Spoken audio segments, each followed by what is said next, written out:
yo sunganga naye lelo liboso na yo naye Yesu masiya yo sunganga ya. Tu comprends quelque chose? S'il te plaît, chérie. S'il te plaît. Tu me réponds ou pas?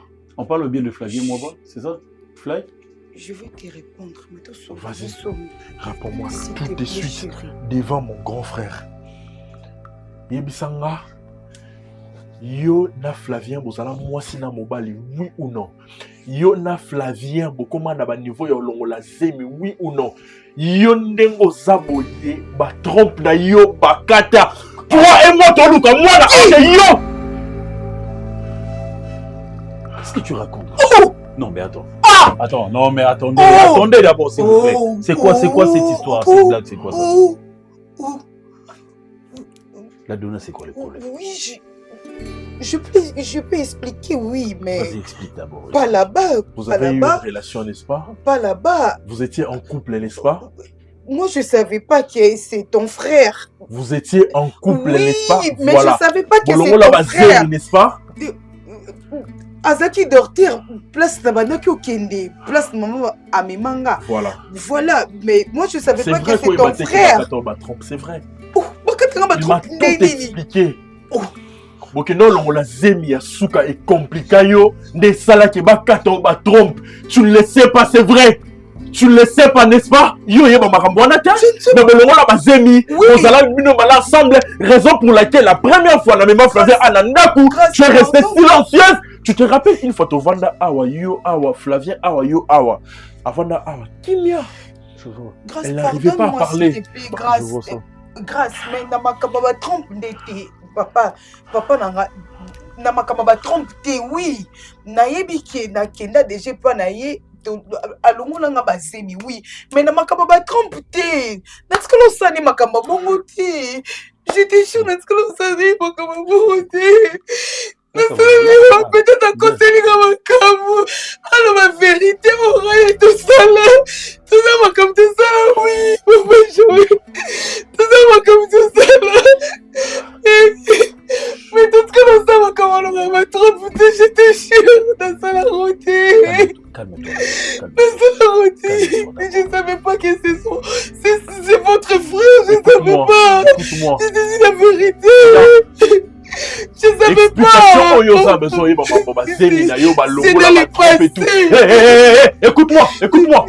Je te dis la vérité. Tout ce qui est à toi dans cette maison, je n'ai pas Nabino et va poser toutes ces questions à ta mère. Laissez la côté grâce. Tu ne penses pas qu'on en parle d'abord. Mets-toi calmement. En fait, on est dans les émotions. On va parler calmement d'abord. On va essayer de joindre l'utile à l'agréable. On va essayer de comprendre et d'analyser tout ce que Flavien a dit. Je te dis la vérité. Ok? Pourquoi il s'est rencontré?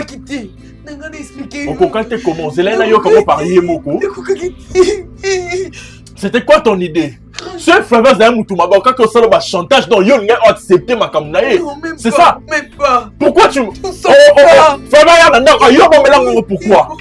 N'est-ce pas qu'il y a un salaire confiance? Et ça, les Cambodgiens dans le passé, pourquoi ne pas me dire la vérité? Pourquoi m'en mêler un amour? Non, Lucas, t'as bien pour l'expliquer, yo, grâce. S'il te plaît, s'il te plaît, chérie. C'est trop tard. Tu prends tout ce qui est à toi dans cette maison. Tout. J'allais mettre tout. Tu prends ça, qui n'est pas Nabino, va poser la question à maman Nabino. Pendant que on l'a zé, qu'est-ce qui t'est arrivé? Vas-y, lève-toi. Ne sais le côté, ne le tromper. Ah! Ne sais la route. Ne sais la route, grâce. Ne sais la route. Maman, Koufi. Lève-toi. Écoute, oui, d'accord. Tel que je suis là, je suis perdu. Maman, on fait ceci. Tu rentres d'abord à la maison. Sinon, on va voir, je vais trouver un moyen. On va venir, on va parler, on va planifier. On va parler. Grâce, je t'ai dit, c'est ce que je dis, maman. On va parler, tu rentres d'abord à la maison. Nous, on va venir, on va parler avec maman et toi en même moment. Ok? Pardon, grâce, tout tu étais une très bonne femme. Oh Seigneur, je vois le ta frère Nanga. Grâce, quitte le Tu sais où on a yoki? Quitte le motema, grâce. Mais à cause si yo, tu essaies on va tromper. On va poser la question à ta mère. Maman, tu sais quoi? Oui. Pour que Flavien Koloba, là-bas, moment n'a pas passé. Nazara les lots côté. Nanobi, ça t'a $10 n'a pas mangé, tu donné. Oui. Là-bas, moment on a caca. Toi, tu sortais avec Flavien. Et puis, bon, maintenant, le Molanais est basé, et voilà aujourd'hui. Et voilà aujourd'hui. C'est grâce, maman. Tu es une très mauvaise femme. C'est maman, bisous. Tu libères. Va d'abord. Mais Joël, Elena, pardon. Nous, on va venir. Tu rentres d'abord chez toi. Pour éviter les problèmes, parce que moi, je vais partir. J'ai sorti mon argent. La Bible, c'est moi, mon argent. La Bible, c'est moi, mon argent. J'ai dépensé beaucoup d'argent pour t'épouser. Maman. Maman, Cardozo. Maman, pardon.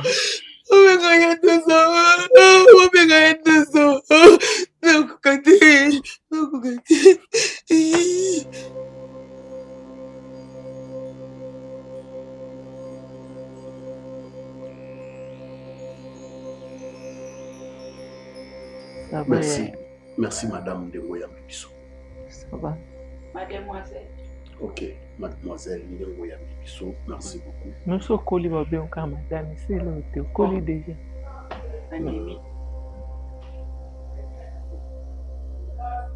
D'abord, je vais commencer par vous demander pardon. Demander pardon à ma fille Grâce. Parce que Toyoka qui était, mingi Toyoka qui moi na biso. Oyo to négligea qui moi na oya koma qui moi na biso. Avec un cœur plein d'amertume, to senga bino pardon. Papa yokutote. So muto senga pardon makase pa kase zanga. Moni bolingwa bana oyo mama, uza mama lokwa ngai na ebite so koboti deja. Kolingo lingi mwana ekoki kwa vegle même miso mona mabe mwana ti. Emsu mabe ezaka na makolo na yo. Mona ngote po uza na amour mwana tel point que on osa mabe mususu yuzo bomba ngo okopisa ngo malamu. Ya fita. Yimbisa ngaya. Zo esika na mutema na yo. Tsado bimisa ma misuboye kopa mama. Zo esika na mutema no ta se soki espace mukiti kala kiaya. Faut mente. Téléphone leki muto nzamba kelite.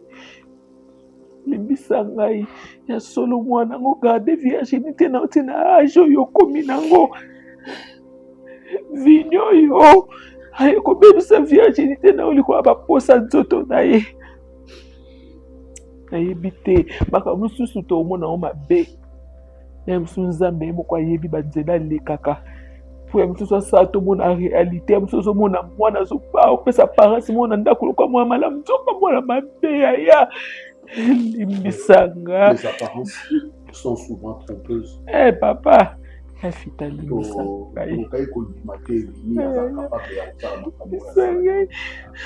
nous avons vu le contraire. Ça va, c'est fini, ma chérie. Ne pleure pas. Hein? Papa Serge. Hein? Oui, bien sûr. Papa Serge. Ngana motema ngana.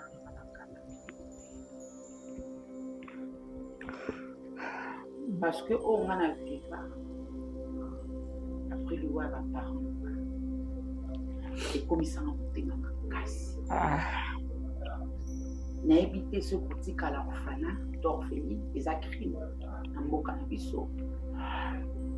Yango ntongo naya kokutana na grâce. Grâce aza petite sœur na nga. Papa na nga bale kotraite bango. Ata mutu pasi kisi bakomele uta papa na nga fa koma. Donc tokomaka famille. Papa na nga kufi. Desali ke biso na bango to bongani. Na makambo ekomelaki biso. Jour na oyo okuta grâce na nzela na okuta na grâce na nzela azolela nini. Pardon, yes, pour la paix sans attendre à tout sport. Nazonga ndokyo yo atikaki ye na nzela ndokyo yo. Aza kuapprendre que non. Papa azati papa kufa. Papa Serge. Libote zaka ate tobotami makila moko. Yango yaya. Nazala ngana minga obate. Gloire à Dieu. Nzamba kumisama. Balebele parce que grâce à Zambi. Parce que tant ayaki pananga, ça là qui monte au kufa. Tension na ye kitaki makasi. Tina okende na ye mais comment ko tika muto ko matine eta oh ye neza azibembe. Azibembe. Bango souté, ça fait mal. Quand on obimisa mo lisusu. Ça ba ko na ye boye, biso na bino to kuta na to vanda to solo là. Gloire à Dieu. Merci beaucoup. Et pardon, c'est bien. Grâce, pardon. Merci beaucoup. Parce que Yaya nini yo miso pete boye. ya kolimisa ye. motema wana Azaka mama na yo. ya protéger. Maman, grâce à Boyi, grâce à Benganinga. À Boyi, Nami soit le grand frère Naye. À Boyi. Oui, je suis consciente que Nalongola Bazebi, Natambola Kimabe, je suis consciente. Na Koko Boyate, na Yebike, na Saliango, na Salango, plutôt, na les passé nanga. En même temps, na banozana grâce, en même temps, nando sa mabe. Mais maman, quand même, nazo yebate likambo e uteli wapi. Likambo ba trompe. Yo obande bana Flavien. Yo obande bana Flavien. Oui. Oui. Na peut-être Flavien a koko koselanga likambo mususu, oui. Yango na lobi mama grâce à ça catégorique. Et puis grâce à insister, maman, et ba aventure te. Ba trompe et likambo. Maman, et puis depuis la commet pas grâce dans un sous-émité. Dans un kali sous-émité. Maman, so yebi likambo mon boy, yebi sangate, maman. Na place na vivre na ignorance, te non vivre na ignorance, boy, na otambo na moki na ignorance, boy, maman. So yebi likambo loba na ngate mo na nga likambo na yebi yango yo. Et me kapata ko sunganga parce que na za boy na perdre na nga déjà nyonso, na perdre déjà grâce, na perdre déjà nyonso, abotelinga déjà nyonso, oh yaye, na même bag na ya benzinga ngona musapi. Maman, na ko sa crise kani na bona kufi na nga parce que na lembi déjà. Kolela na leli, koloba na lobi. Ni bat basuka basuki na kotambo kana nzela bo mutu ka pe tuta na ngonga na kufa na nga. Tona melelo koma bena kufa na ngai. Eh maman, loba na nga zana nga clair. Na sa mutu mususte na oketula. Maman okufi te na kefu kama na tombe no pona tuna ba mituna. Ozamfi kasi maman loba na nga te maman. Maman Maman na okata na nerf, maman na okata na nerf, maman na okata na nerf. Zwana no kimia yaya. Omoni mabe na biso ezalaka nini? Tango likambo ezali, yo ozomona kama mabe omuto asali yo. Est-ce que to ko rappel ko zongisa ma conscience tima po tala peke muntu ango asali nga mabe e bandi na nini po asala mabe oyo? Sambe. Wana to rezona kango te. To rezona kango te. Kita mawano. La dona. Kita mawano. Ngala bi mama moko boye na we bate so na koloba nini. Okomona na za mama mona bombeli yo. Mais yo pe bombela kinga. Na sekaka na Flavien, na liaka na ye, na zalaka na ye, nga na ebika aza docteur asala likambo boye. Zoka nde yo asia ko mobali na yo. bino boza bana oyo bozala komona mama pe asalela la lingi bisika na basaka na mama na mwana. Mais tout ça c'est toi non? Tout ça c'est toi? Ah maman, tant qu'on singa mbongo nyonso wana ngo posa, tant on a besoin ba super, tant on a besoin de ta bijou, tant on a besoin de ta venue mobimba ke yone maman bota basi kitoko. Tu t'attendais à quoi? Tu t'attendais à quoi? Ozaki na posa ba basa nini? J'étais capable là dans tout le monde pour na sa maman aboti abota sirène. Abota moi sur domina mokili mobimba. On comment que la bombe la kiyo? Olobi ki na bombe la kiyo? Soki oyebisaka ngai. Ah maman. Na est-ce que na linga bimoli susukuna? Ah. Linga bimoli sukuna te. E bon soka longola ki ozemi wana na zuwa. Nga na koyeba mwana ngai. Nazo comprendre te comme na zemi na zuwa. Maman, il exani na on comprendre te. Yaya, limbisanga. Eloko na ngina sengo siko na minito oyo limbisa mai chez sopani. Soki na ndimaki balongolo yango po alobaki e baby balongola ngani comme na moye ko ebiso po na ebaki ko choquer balobaki so balongolo to kokufa. Sinon les garçons qui est derrière moi elle va se retrouver dans la prison. Ngamune na kangisai Mais na kangisai avec beaucoup d'explications à maman naïe. On a quand même eu le temps de recevoir la naïe, il y a Koyeba, Osam Kemanaïe, et nous pouvons nous dire Kazana za kimia te. Mabe mususo salo okasa ke opeso kimia aza kimia te ndo moniana. Alala te alia kate. Le karma existe. De deux, je sais pas. Nzamba ebinde inasaka makabunaye. Mwana oyo biso tozwaki lokola mwana na ndako na biso. Nous continuons à rejoindre beaucoup lokola mwana na ndako na biso. Et bien que a commis Bobanda et Panayo. Mais nous pensons la soutenir. Merci. Toujours soutenir lié. Puisque vérité a déjà éclaté.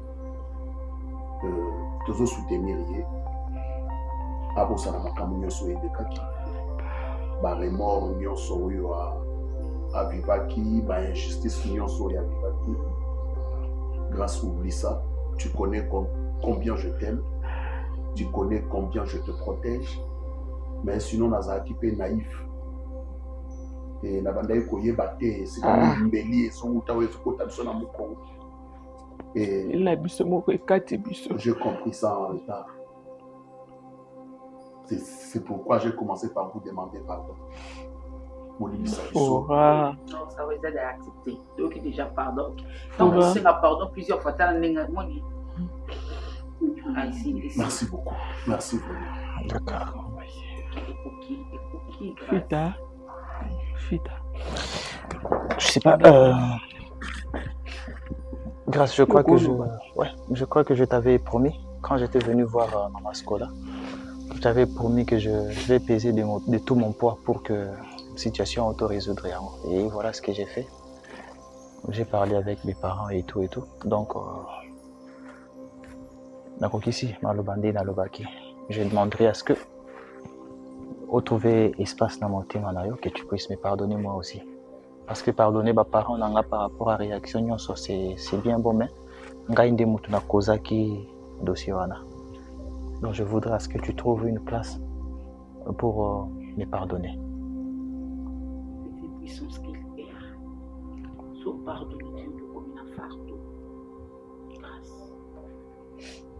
Et puis tu dois comprendre une chose. Dieu n'est pas du côté des personnes qui ont raison. Dieu est du côté des personnes qui ont reconnu leurs bêtises et ont demandé pardon. Amen. Même si Nzamba sala qui côté na yo par rapport à raison, mais ceux moto sala qui ont mabé a sengi au pardon à se libérer, ceux qui ont boy ko pardonner charge comme ici ko côté na. Grâce. Yaya. Obandole la pour jusqu'à quand ou les mingi. Non, par rapport à la pardon. T'es papa à l'élo hein. Tu kutikaye ngana bandoya. Il faut que à mon âge gynécologue moko bien à consulter. Ça, c'est pour ça. Pourquoi Et tu vraiment, as un Canada côté comme ça, on va prendre soin d'elle juste à Zapibé Nabiso pour te s'occuper de comme il faut. Ils appellent un souci dans ma papa Serge. Ils appellent au médecin au Landelaye. Ça va vraiment bien approfondir. Parce que les moyens sont limités. Et ça, là, c'est essentiel. Tous mes cas, ensemble, dans la mesure du possible, nous devons aider à l'autre traumatisme. Vous savez, ekoki même kosilisa ye posa ya mibali ya kozwa mobali mosusu lobi to nsima lobi. Alors tokomeka dans la mesure du possible. Ma fille, le portail de ma parcelle est ouvert pour toi. La porte de ma maison est ouverte pour toi. Tu y es et tu resteras toujours ma fille. Et je vais m'imprégner afin que Makambo nuance. Et s'il a bien, posons-la ta bonne santé. Et puis, naebini na osala sima. Mais nga lundi na yo zo to hôpital hein? Natali na mwana nga ya kitoko boya kufa na zanga yo. Na ndengo za na bomoi boyo za na droit ya vie ebele. Okoki kobota te kasi cardozo akobota. Ngai na limina teka katikati ya lupango oyo. Liboso nyonso kuna nateka ngo na pesa yo fond soki olingi okomi kosaba okomi mwasi okomi kosala mombongo na yo soki oki ata soki eta soki wapi okei oki kosala vie na kuna mwana ngai libi yaya natalaki na trompe na yo mama yo yaya mama na boya ki sa yo yaya omoni eloko na bombela omoni ndenge ozosala boye nayebaki ke kote yango te omoni eloko ozosala oyo nayebaki ke nakokoka yango te nayebaki siko natali mama nasengongi baza toki boyina nasengongiya ti yo mte butanga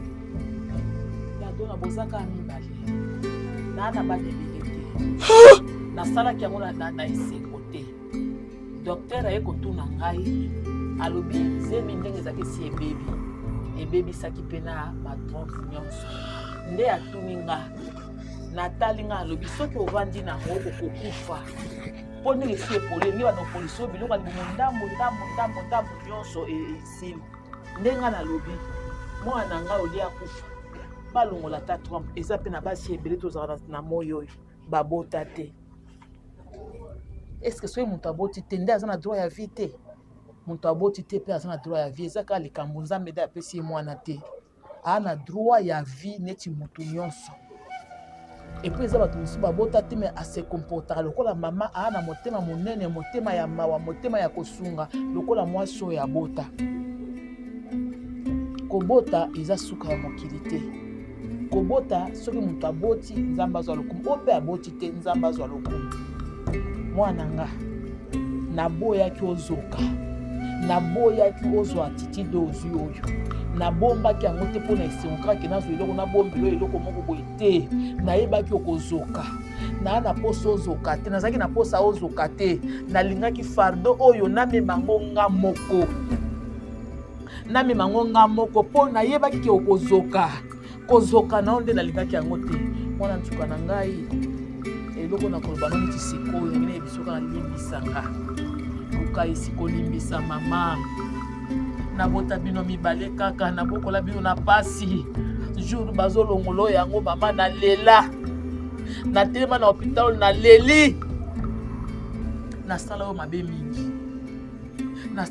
mingi me neti mabe ya tour oyo eza mabenga nasalaki yo koza na kati parce que yo de yo ozali omeleli bakisi na yo latona omelaki bakisi pourquoi me naye kotala eza nzelanga nde moto nalakisa bino donc foti nyonso eza yanga luka esiko limbisanga mpenza eza suka mokili te vanda mpenza zwa kimia vanda mpenza zwa esika olimbisa mama apres oyebisanga soki ndambo lupango moto asumelanga ezali papa na yo mama yebisanga eloko olingi soki lupango nateka na biso soki mpe nga nalongwa otika na lupango ya papa na yo nalongwe na nga otika na lupango na yo oyo olingi tosala yango pardon mpenza kolela te mwana ntuka na ngai yaya mwasi ya mondele mwasi ya bakonti yaya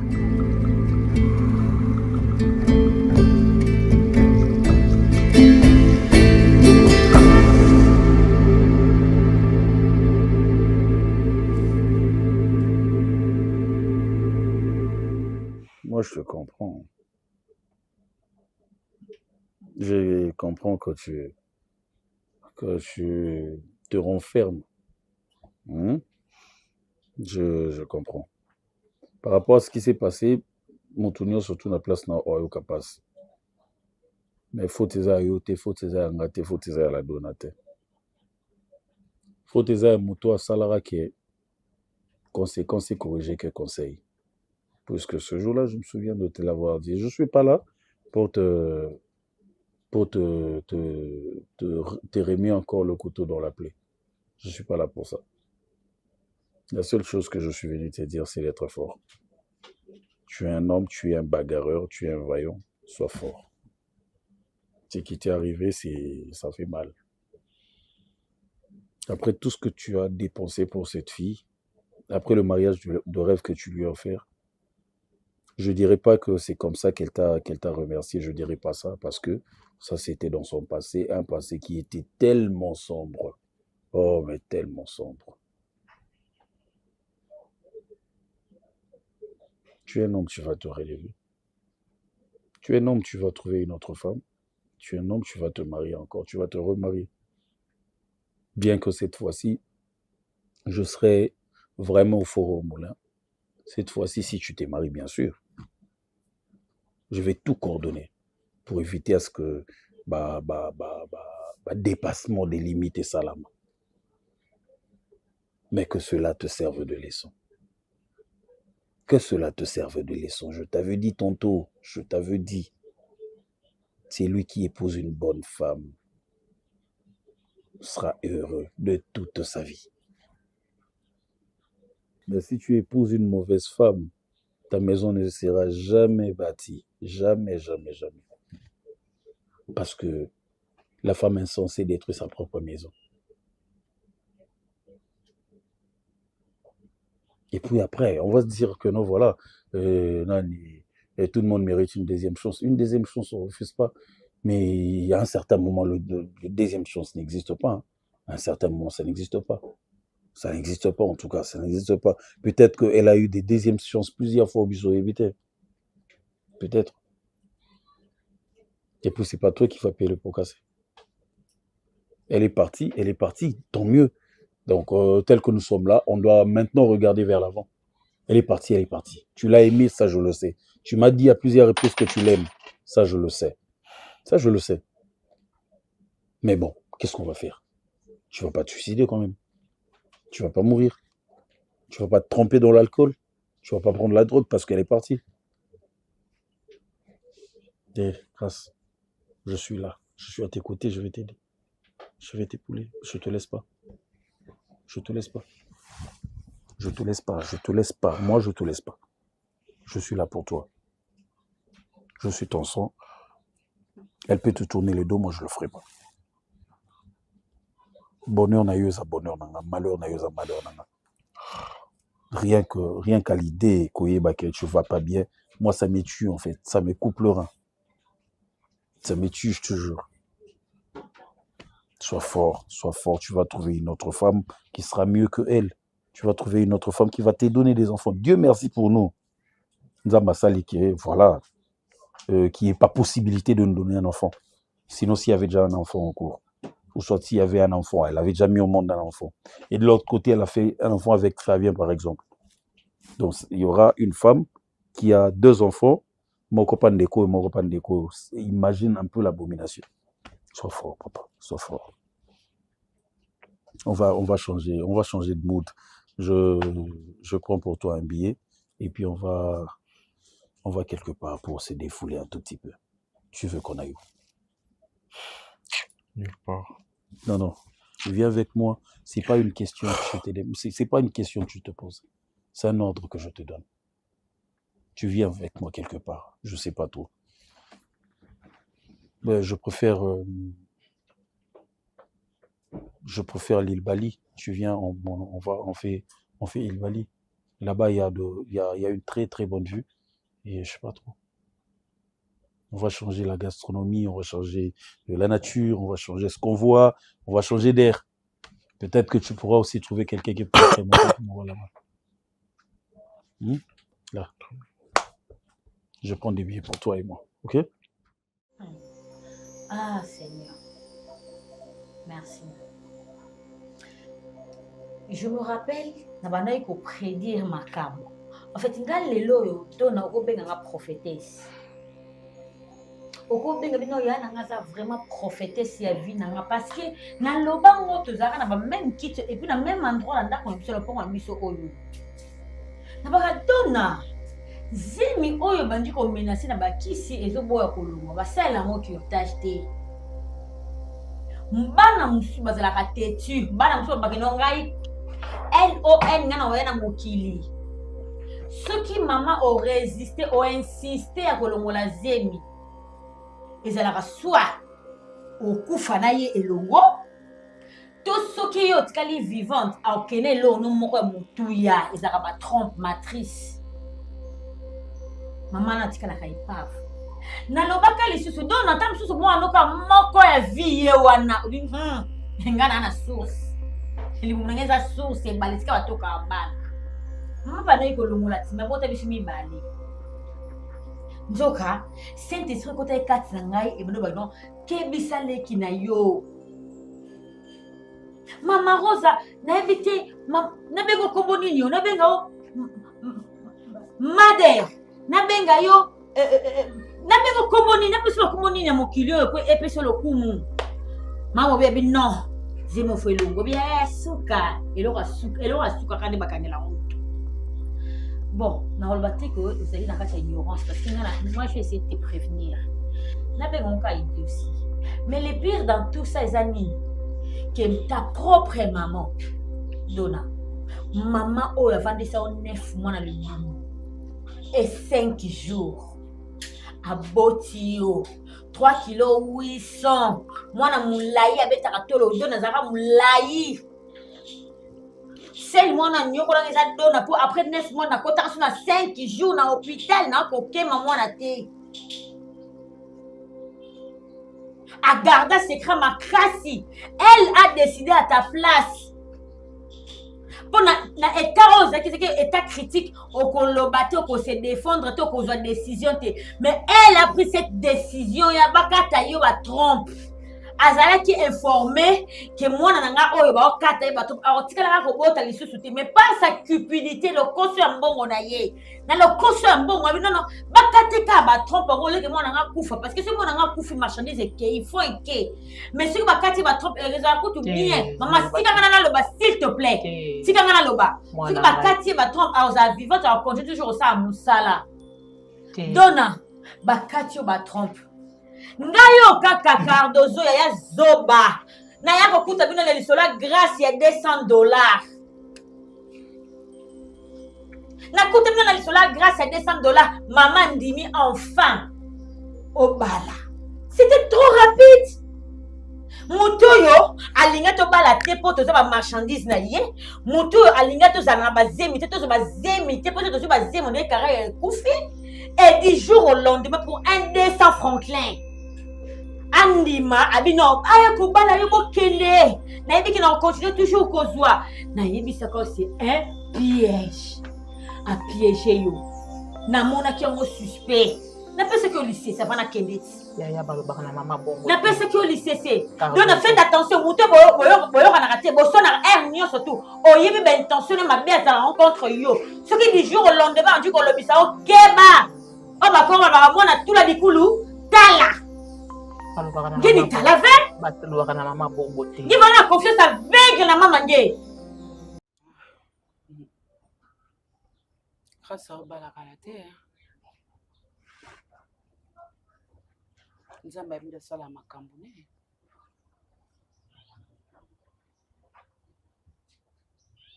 Mais tu vas souffrir na vie bazar. Na mi tunaki ceux qui salaient que nous avons coûté na grâce te. Tu es to sukandeni. Nande to bunga na bongo inga sapeka apo esili ye pa kufi na ye na modèle famille wana de famille kutu te no ba mingi mama parce que papa c'est camarade de papa na bango ya za ki pour grâce mais moi si na yende et puis esprit wana yango nde na comprendre que Flavia esprit wana yango de kota ki na mwana na épaule ka abise na grâce. Mais Dieu est bon. Malgré tout, azanga kimia. Nzamba zangisa kai kimia. Orphelina batu. Tata na bango na mama na bango na sama bele. Orphelina batu mwana ba bois qui si famille, mami bois qui si famille, papa bois qui si. Yo que ne quoi biser nzamba tiko kimia. Jamais. Jusqu'à ce que Yemoko le garçon vini ayo ko confesser. Jour boya bon senga pardon on seka. Na bi grâce wana choitin pardonner parce que va reconnaître ma bien avant. Mais après pardon bénédiction yé. Waouh, mariage. Mariage. Prépare-toi. Ah petite soeur. Papa ça sangisa visite comme ma famille. Non. Bon. Maman est intéressée ou comment? Vous avez un problème? J'ai battu sur le bandara. Nani? On s'est rendu Zambie pesanga makasi. Ezana mamususu to salaka. Peut-être ça bien pour un début. Mais après comme le comme fardeau mon robot.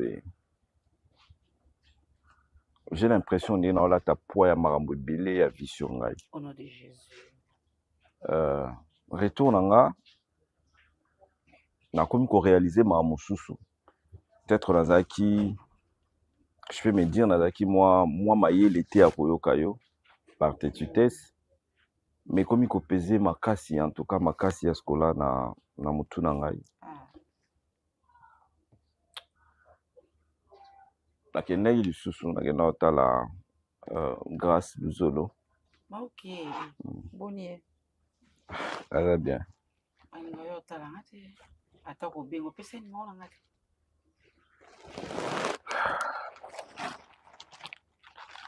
Flavia. Nazo raisonner nako histoire nyos papa ndo betelanga. Ndenge papa na bango na mama bango bando sunga papa. Ton papa bakoma na difficulté ko sala ye mabe. Ah, ezo sala nga pe sou mabe makasi. Ko sala na grâce mabe. Oui, bien sous la fieu to bandeko bando kutanga met fois na ye na ndako ya pembe boye nani la dona. Pembe la dona voilà. OK. La dona ouais. Asani. C'est la femme en grâce. Oh. La femme en grâce. Oh. Oh. C'est la femme mariée légalement. Donc, c'est-à-dire, l'église est yébi, l'État est yébi. Certes, biso tozaki au courant dans le mariage à grâce. Moi-même, j'étais surpris. Mais c'est vraiment, c'est quelqu'un grâce. Je ne sais pas si grâce te parle de l'amour. Moi, ça m'a fait peur. Comme on a tel point. Parce que la Fiona, on a passé, en tout cas, on a fait beaucoup de choses. Je ne sais pas ça aussi avec grâce. Peut-être aux occasions, ça la marmoine.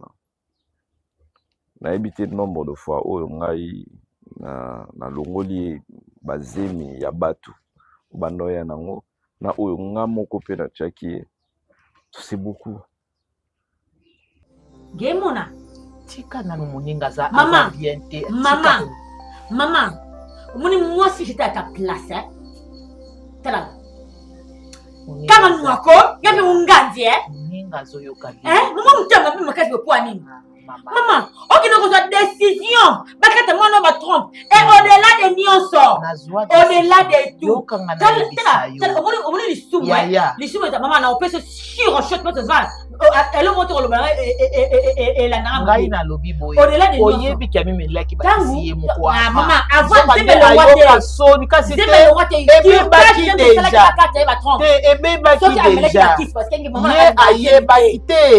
Hier a porté. Si vous fallait coucher na Flavien. Na yeba kite ke balinga na Flavien. Na yeba partout parce que yango moni amela bakisi po Flavien yeba te. Maman.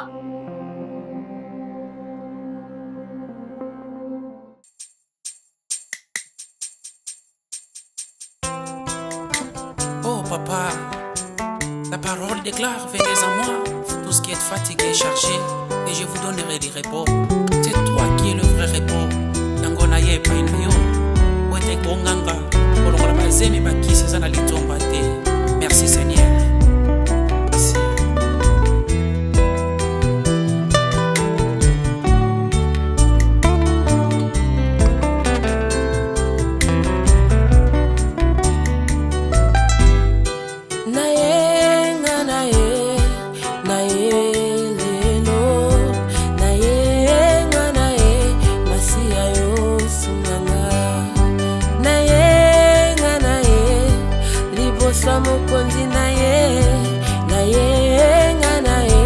Masia yo sunganga naye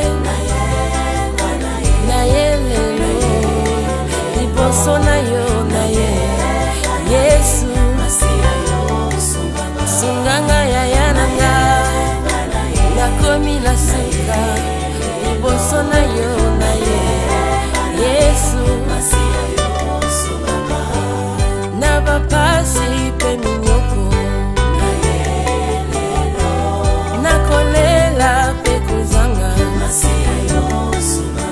Yahweh na ba jeune na ba prière na kotuka pe kofinga yanganga na ye lelo na ye koluka yo Yesu memanga likolo nakomi na suka na ye liboso na yo Yesu